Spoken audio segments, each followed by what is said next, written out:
우리가 이 땅에 살아가면서요, 사람들의 삶을 우리가 자세히 보면 한마디로 이렇게 표현할 수가 있을 겁니다. 사람들의 삶은 선택하며 결정하는 그러한 인생이다. 이렇게 우리가 정의해 볼 수가 있습니다. 왜 그러냐 하면 우리가 살아가는 동안에요, 많은 그런 결정들을 하게 됩니다.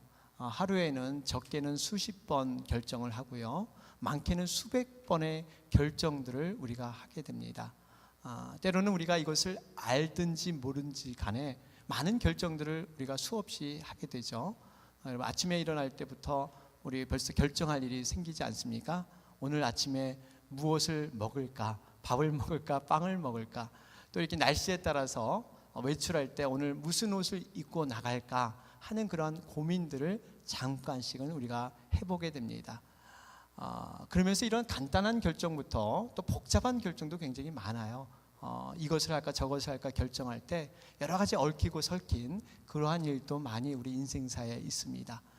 그런데 중요한 것은요, 우리가 어떤 결정을 하느냐에 따라서 일이 때로는 잘 풀리기도 하고, 반면에 잘못된 결정 때문에 어려움의 고생을 겪기도 한다는 것입니다.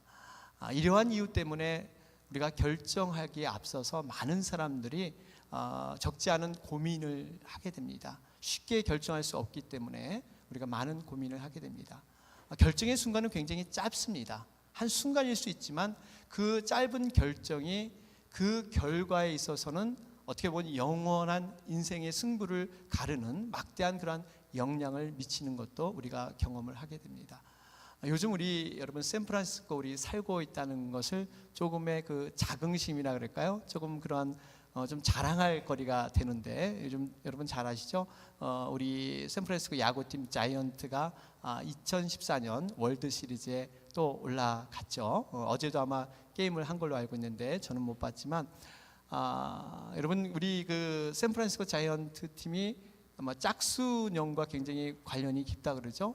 2010년에 우승을 했고요, 2012년에 우승을 했습니다. 그러면 2014년에도 우승하지 않을까 하는 그런 예상을 많이 한다고 합니다. 이 야구 얘기를 제가 왜 말씀을 드리면, 여러분 이 야구의 경기에 있어서 묘미라 그럴까요? 재미는 짧은 순간의 판단을 요구하는 것이 이 야구 게임에 포함되고 있습니다. 이 투수와 여러분 포수의 관계죠. 또 그 앞에 타자가 서 있고, 그래서 이 투수와 포수와의 그 거리가 보통 18.4m라고 합니다. 그런데 이 투수가 이렇게 공을 던지게 되면 그 공을 던지는 그 떨어지는 그 거리, 그 포수 앞까지 가는데 그 시간이 0.3초라 그래요. 0.3초. 그러니까 0.3초 내에 이 타자는 과연 배트를 휘둘 것인가 말 것인가, 이 빠른 결정을 0.3초 안에 결정을 해야 합니다. 사실 결정이라기보다는 본능적인 판단이죠.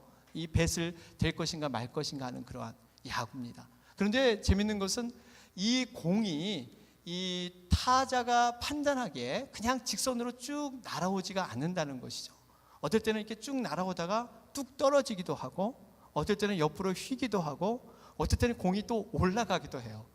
또 어떨 때는 이 공이 이렇게 막 커졌다 작아졌다 흐릿해졌다 막 공이 흔들려서 이렇게 보이기도 한다고 합니다. 그러니까 이 타자를 많은 유혹을 해요. 이 배트를 칠 수 있도록, 이 헛스윙을 할 수 있도록 많은 유혹을 하는 공이 날아오게 됩니다.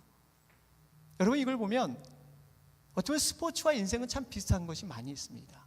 한순간에 그것을 리밋되는 그 타임 안에 빠른 결정을 해야 되고요, 그런데 그 결정을 하기가 참 어렵다는 거예요.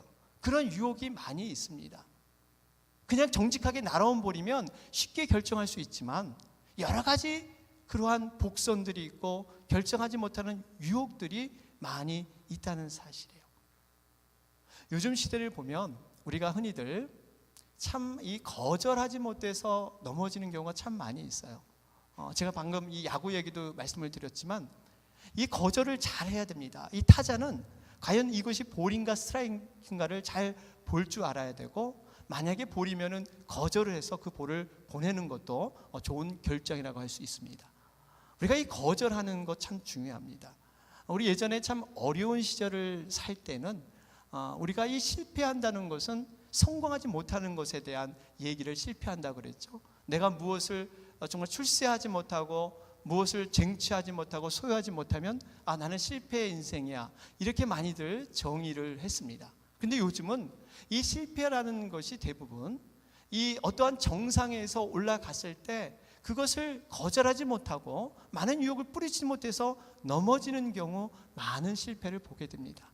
요즘 사람들은 그 성공의 가치가 어떠한 게 예전처럼 그러한 기준이 아니기 때문에 자신의 나름대로 행복감이 있고 자신의 나름대로 만족감이 있기 때문에, 그리고 어느 정도 이렇게 평준화가 되었습니다. 그래서 남들처럼 막 월등하게 성공한 것을 꼭 성공한다고 생각하지 않아요. 그 자기 나름대로 그런 만족하는 게 있는데, 그러한 자리에 있음에도 불구하고 넘어지는, 거절하지 못해서 넘어지는 경우가 많이 있다는 사실이에요. 제가 금요 예배 때 잠깐 말씀을 드렸습니다. 지금 한국에서 그렇게 좀 이 얘기화되는 것이 이 로또 당첨금을 받은 사람, 그런 사람이 지금 얘기가 되고 있죠.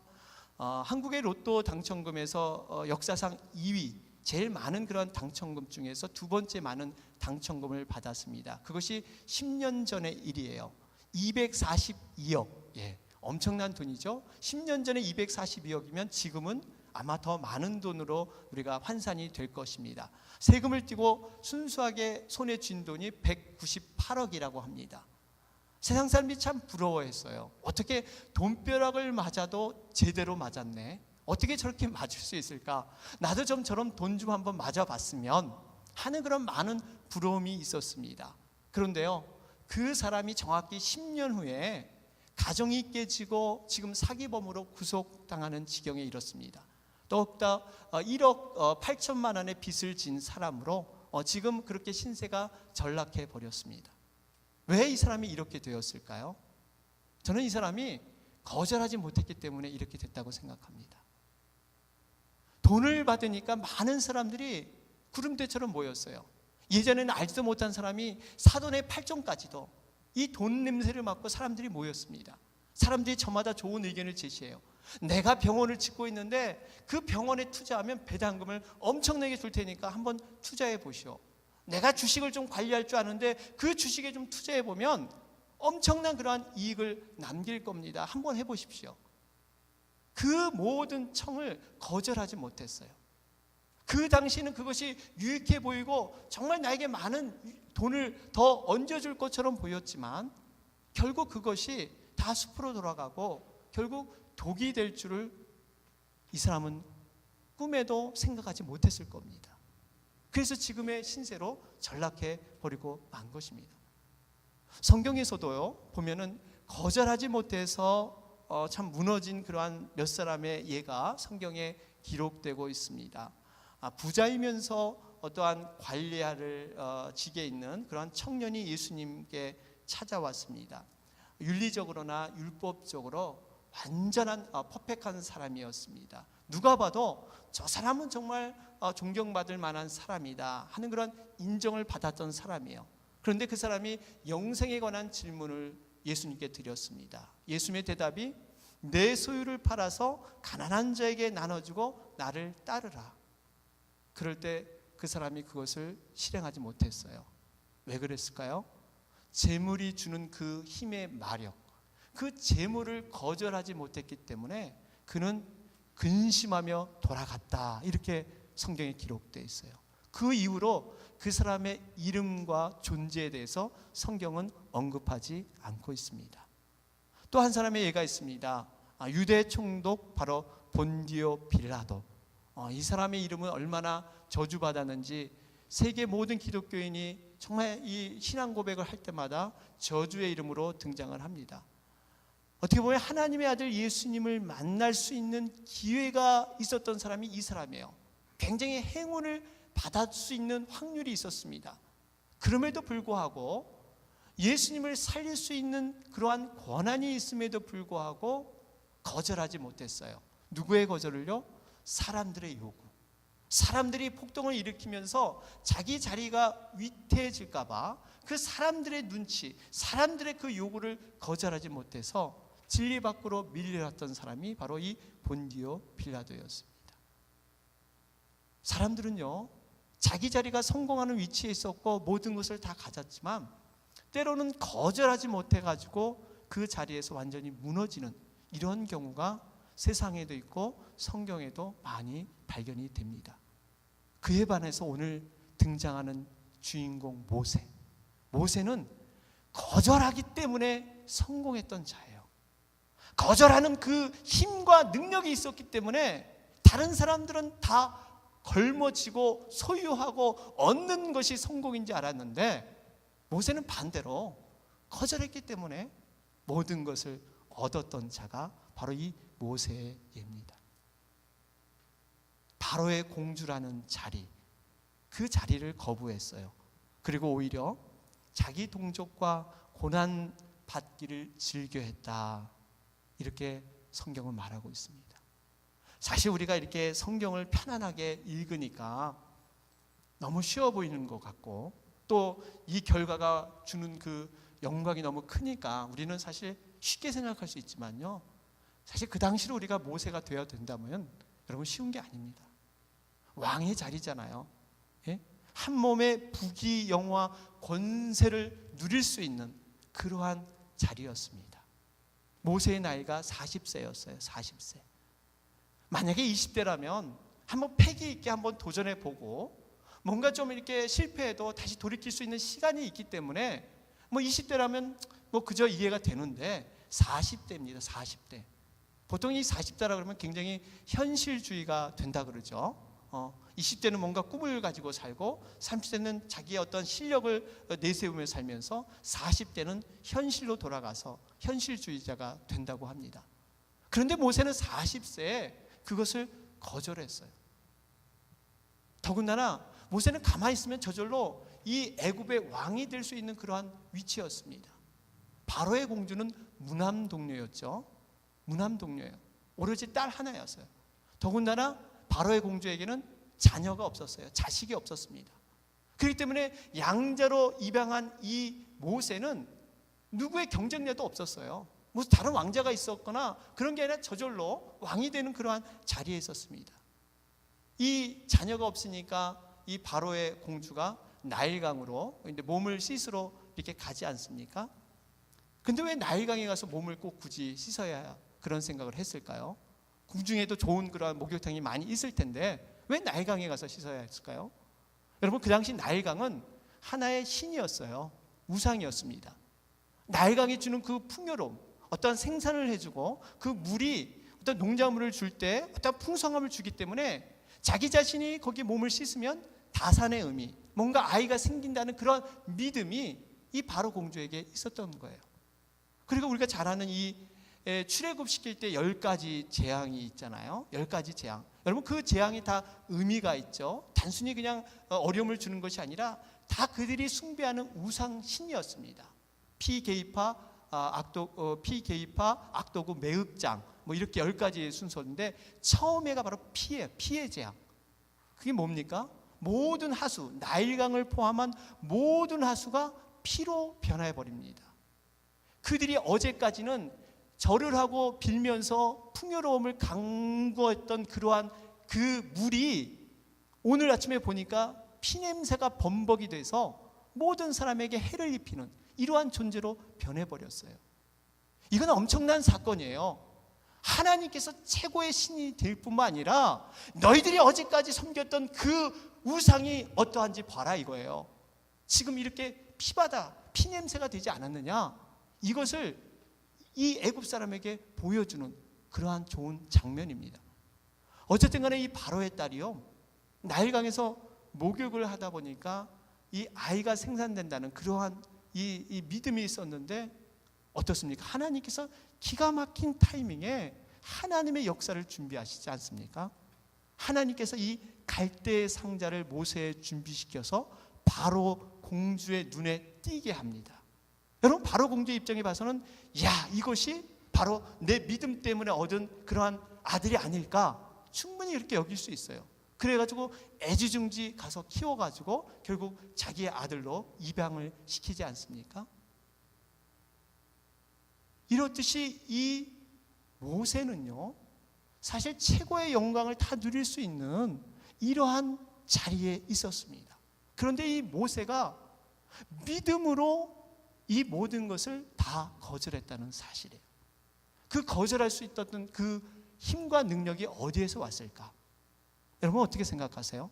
오늘 본문 23절은 기록하고 있습니다. 우리 본문 23절 한번 읽어볼까요? 다 같이 한번 읽어보겠습니다. 시작. 믿음으로 모세가 낳았을 때 그 부모가 아름다운 아이임을 보고 석 달 동안 숨겨 임금의 명령을 무서워 아니하였으며. 그래요. 이 당시 배경을 보면요, 이스라엘 백성들이 애굽에 종살이를 하고 있었잖아요. 그런데 이 종살이를 하다 보니까 하나님이 놀라운 것은요, 애굽 사람들에게 고난을 줬지만 그 고난 속에서 하나님의 약속을 성취하고 있다는 사실이에요. 이 애굽의 종살이를 하면서 엄청나게 자녀들이 불어나잖아요. 그 약속이 언제 준 것이에요? 바로 아브라함을 통해서 준 것. 네 자손을 물별처럼, 바로 모래, 그러한 많은 모래수처럼 네 자손을 줄 것이다.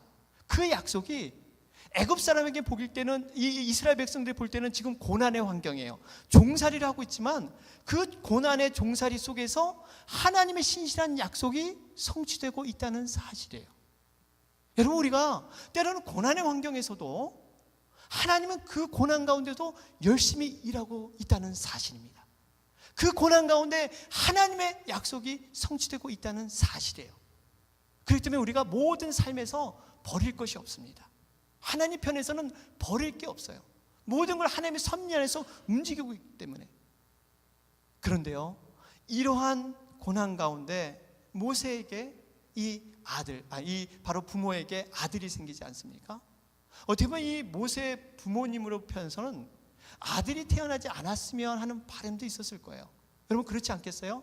다 죽여버리는 이러한 상황에서 딸이면 키울 수 있습니다. 근데 아들이면 죽여야 되는 이러한 상황이 오니까 내심 어쩌면 그냥 딸이거니 바랬을 수 있을 거예요.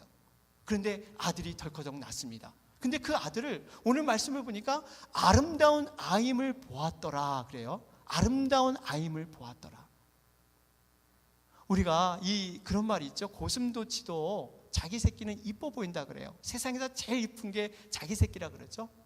자기가 낳은 아들은 다 이뻐 보여요. 자녀들은 다 이뻐 보입니다. 단순히 이렇게 이뻐 보이고 굉장히 이렇게 참 멋있어 보이는 아름다움이 그러한 말이 아니에요. 이 말씀은 무슨 말씀이냐면요, 우리가 창세기에 보면 하나님께서 인간을 창조하시고 뭐라 그럽니까? 심히 보시기에 좋았더라. 바로 그 단어와 동일한 단어예요.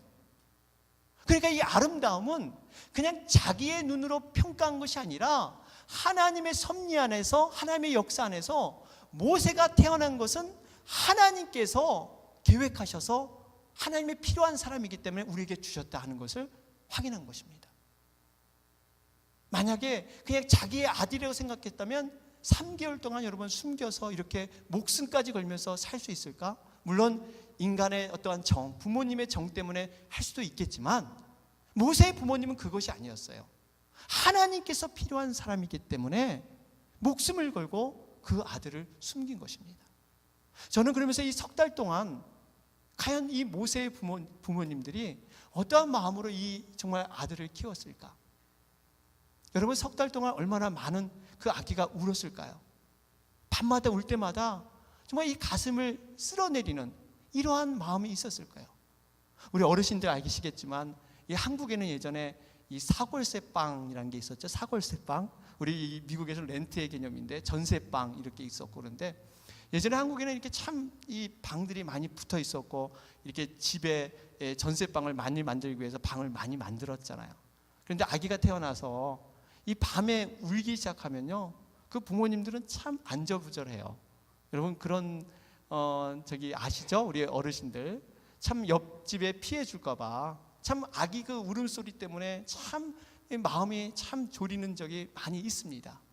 뭐 제가 꼭 해본 것처럼 얘기하지 않는데 여러분 그런 경우가 많이 있어요. 어떻게 보면 이 모세 부모님도 이 아기의 울음소리가 날 때마다 사실 뭐 아기에게 울지 말라고 교육을 하겠습니까? 그렇다고 아기의 입을 틀어막을 수 있겠습니까? 여러분 뭐 했겠어요? 기도했어요. 기도. 모세를 위해서 3달 동안 간절히 기도했을 거예요. 저는 모세가 거절할 수 있는 믿음의 힘이 어디서 나왔느냐? 그 3달 동안 부모님의 기도에서 나왔다고 생각을 합니다. 부모님이 정말 간절히, 정말 하나님이 주시는 이 귀한 생명인데, 하나님이 쓰실 그 아들인데, 하나님 팔각되면 어떻게 합니까? 우리도 죽고 모세도 죽습니다. 하나님께서 막아주시옵소서. 기도할 수밖에 없어요. 다른 방법이 없는 거예요. 그 기도의 힘을 통해서 바로 모세가 왕궁의 모든 것을 다 거머쥘 수 있는 그 자리지만 그것을 거절할 수 있는 그 믿음이 바로 부모의 신앙으로부터 흘렀다는 것을 여러분 믿으시기 바랍니다. 교육이라는 것을 어떤 유명한 교육학자가 이렇게 정의를 내렸어요. 교육이란 올바른 선택을 할 수 있는 분별력을 기르는 것입니다. 선택에 대한 책임감을 배우는 것입니다. 성장을 위한 여러 가지 교육도 결국은 선택을 배우는 연습입니다. 참 의미 있는 얘기예요. 교육은 단순히 어떠한 기능적이고 무엇을 잘하고 매스를 잘하고 영어를 잘하고 무슨 과목을 잘하는 게 교육이 아니라 인생을 살아가는데 선택할 수 있는 분별력을 기르는 것이고, 선택이 되면 자기가 책임질 줄 아는 것, 그것을 감당시키는 것, 바로 이것이 교육이라는 거예요. 여러분 동의하십니까? 예, 굉장히 의미 있는 지적이에요. 어떻게 보면 이 지금 모세는 그 부모님을 통해서 이러한 선택하는 법, 거절하는 법을 정말 그 기도를 통해서 우리는 배웠다, 이렇게 볼 수가 있습니다. 이러한 모세가 어떤 선택을 합니까? 오늘 25절 말씀을 보세요. 25절 말씀을 보면 거기에 우리 같이 한번 읽어볼까요? 25절 읽어보겠습니다. 시작. 하나님의 백성과 함께 고난받기를 잠시 죄악의 낙을 누리는 것보다 더 좋아하고, 26절 읽겠습니다. 그리스도를 위하여 받는 능력을 애굽의 모든 보화보다 더 큰 재물로 여겼으니 이는 상 주심을 바라봄이라. 우리가 이 말씀을 보면요, 25절에 보면 하나님의 백성과 함께 고난받기를 이렇게 얘기하고요, 26절에 그리스도를 위하여 받는 능력을 이렇게 지금 서로 이렇게 견주어서 25절, 26절에 설명하고 있습니다. 이 말씀은 무슨 의미냐면요, 하나님의 백성을 위해서 정말 수고하고 헌신하는 그 모세의 그 아름다운 그 신앙을 하나님께서 어떻게 보시냐면 그리스도를 위하여 받는 능력과 그리스도를 받는 고난과 함께 한다고 이렇게 보고 있다는 사실이에요. 모세는 그리스도를 본 적이 없습니다. 모세는 한참 후에 그리스도가 나타날 텐데, 그런데 그 자기 동족을 위해서 애씀이 그리스도를 위해서 하는 그러한 모든 아름다운 신앙의 모습으로 성경은 평가하고 있다는 사실이에요. 사랑하는 여러분, 우리도 마찬가지예요. 우리도 교회를 위해서요, 영혼들을 위해서 애쓰는 모든 것들이 단순히 그것으로 끝나는 게 아니에요. 하나님의 백성과 함께 받는 그 고난이 오늘 말씀처럼 그리스도를 위해서 받는 그러한 고난인 것을 여러분 믿으시기 바랍니다. 이러한 고난으로 이렇게 여겨주신다는 거예요. 우리가 작은 자에게 물 한 그릇 대접한 것이 곧 나에게 한 것이라 한 것처럼 우리의 작은 애씀이 결코 땅에 떨어지지 아니하면서 바로 주님께서 내가 받으신 것이다, 이렇게 평가하신다는 사실이에요. 그러면서 우리가 한 가지 또 깨닫는 것이 있습니다. 모세가 물론 부모님의 그 기도, 3달 동안의 그 간절한 기도를 통해서 이렇게 거절할 수 있는 믿음이 만들어졌지만, 모세의 입장에서 봐서는 단순히 모세가 믿음이 좋기 때문에 이렇게 엄청난 결정을 할 수 있었던 것인가? 우리가 한번 생각해 볼 필요가 있습니다. 여러분, 믿음이 좋다는 것은 무조건 손해보고 양보하고 거절하면 믿음이 좋다, 우리가 이렇게만 해석할 것이냐? 여러분, 모세의 모습을 보면 모세는 결코 현명한 자였습니다. 굉장히 스마트한 자였어요. 어떻게 모세가 이 일을 선택한 것은 세상 말로 손해보는 장사가 아니었다는 사실이에요. 두 가지의 상황에서 모세는 충분히 고민해 봤어요. 세상의 눈으로 그러한 잣대를 본 것이 아니라 믿음의 눈으로 고민해 봤다는 것입니다. 이것이 다른 거예요. 믿음의 눈으로 들여다보니까 오히려 그리스도를 위하여 받는 그 능력과 그 고난이 지금 누리는 그 애굽의 보화, 내가 왕자로서 누리는 것보다 더 큰 재물로 보였던 것이고, 그뿐 아니라 상주심을 바라봄이라, 이 바라봄의 원칙이었습니다. 모세는 명확하게 바라봤어요. 지금 현재 이 안주와 현재의 그러한 만족으로 행복으로 살 것이냐? 그게 아니다. 이것보다 이것이 더 가치 있고 소중하기 때문에 모세는 그걸 선택한 거예요. 결코 손해보는 일이 아니었습니다. 이 거절이라는 것은요, 단순히 그냥 포기하는 게 아니라 다음 것을 선택하기 위한 그러한 전 스텝이에요. 모세에게는 분명히 이러한 상주심을, 분명히 나에게 상주심을 바라봤기 때문에 이 모든 것을 모세는 이뤘다 하는 것을 우리는 볼 수가 있습니다. 우리도 마찬가지입니다. 우리도 이 땅에 살아가는 것이 때로는 손해보는 것 같고, 내가 정말 약해 보이는 것 같고, 내가 져 보이는 것 같지만, 그런 것이 단순히 그냥 포기하고 절망하는 게 아니에요. 우리에게는 더 큰 하나님의 상주심, 정말 하나님의 큰 영광이 있을 줄 믿습니다. 이러한 것을 선택하는 자가 현명한 자라는 거예요. 그러면서 우리가 현대를 살아가는 우리들에게 과연 이 모세를 통해서 우리에게 주는 교훈이 무엇인가? 우리는 그러면 어떤 유혹을 거절하며 살아야 될 것인가? 오늘 저는 두 가지를 말씀드리고 결론을 내리고자 합니다.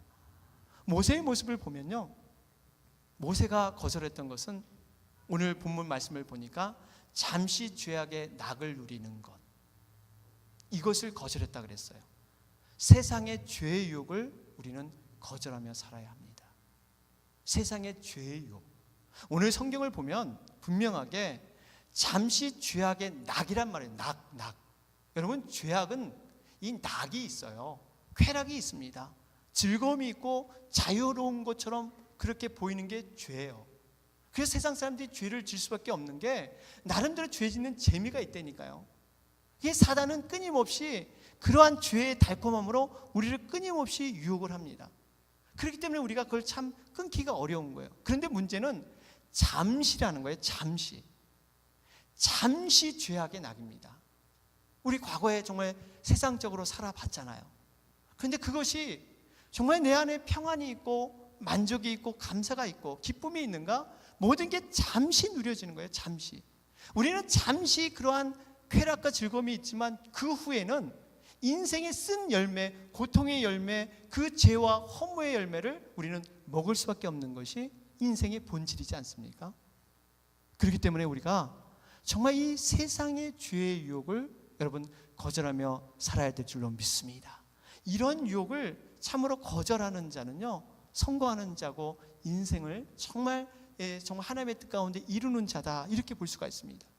또 하나는 뭐가 우리를 거절해야 되냐면요, 사단의 미혹의 영을 우리가 거절할 줄 알아야 됩니다. 이 세상은 우리가 흔히들 말세입니다. 말세. 요즘 여러분 이 신종 바이러스, 이 에볼라, 그 원인을 모르잖아요. 미국 뉴욕에서도 지금 그 의사 환자가 발견이 돼서 지금 발견돼 있고요. 한국에도 한 20여 명의 의사를 파견하려고 하는데 그 의사들이 지금 안 가려고 그래요. 대책이 없어요. 단순히 만약에 병이 걸리게 되면, 의료진이 치료하다 병이 걸리면 미국으로 이렇게 입국시켜가지고 그 병을 치료하겠다 그러는데, 미국에서도 지금 본인의 자국민을 받는 것도 많은 반대가 있고 어려움이 있는데 왜 그 외국 사람이 한국 사람을 미국에 받아가지고 그것을 치료해 주냐? 이건 있을 수 없다. 그래서 지금 의사협회에서 반발이 심합니다. 대책이 없어요. 그냥 공기로 감염되는지 뭐로 감염되는지 그 감염 경로를 모릅니다. 의사, 그 간호사, 그 의료팀이 오히려 그 바이러스를 다 받아서 그 에볼라. 여러분 얼마 전에 이 에이즈가 있더니 이제 에볼라라는 이 상상도 못하는 일들이 지금 벌어지고 있습니다. 말세의 징조입니다. 말세의 징조 가운데 가장 큰 일, 먼저 올 일이 뭡니까? 바로 거짓 선지자, 미혹의 영들이 많이 드러나고 있다는 것을 성경은 말하고 있어요. 마태복음 24장에 보면 그런 많은 예들이 있는데 첫 번째 등장하는 이 거짓 그리스도, 그 거짓 그리스도에 대해서 마태복음 24장 24절에 기록되어 있지 않습니까? 거기 보니까요, 거짓 그리스도들과 거짓 선지자들이 일어나 큰 표적과 기사를 보이어 할 수만 있으면 택하신 자들도 미혹하게 하리라. 표적과 기사를 일으킵니다. 이 표적과 기사는 예수님이 일으키는 표적과 동등해요. 귀신을 내쫓고 병자들을 낫게 하고 안진뱅이를 일으키고 눈으로 보면 똑같은 그러한 놀라운 능력을 일으켜요. 그런데 그게 미혹의 영이라는 거예요. 누구에게 접근합니까? 택하신 자들도예요. 택하신 자들도. 그러니까 예수 믿는 사람, 교회에 다니는 그런 성도라는 존재도 이제는 미혹을 하게 된다는 거예요. 이런 일들이 분명히 말세 가운데 나타난다고 성경은 말씀하고 있습니다.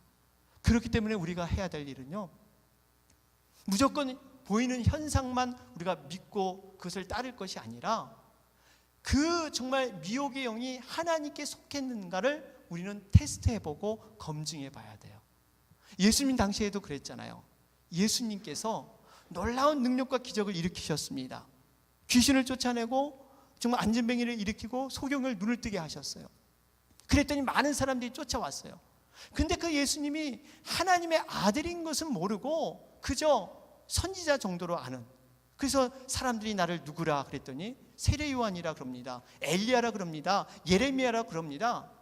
그러니까 예수님의 본질을 모르고 그분이 어떤 분인지 모르고 그저 일으키는 그 능력과 기사만 보고 사람들이 몰려다녔단 말이에요.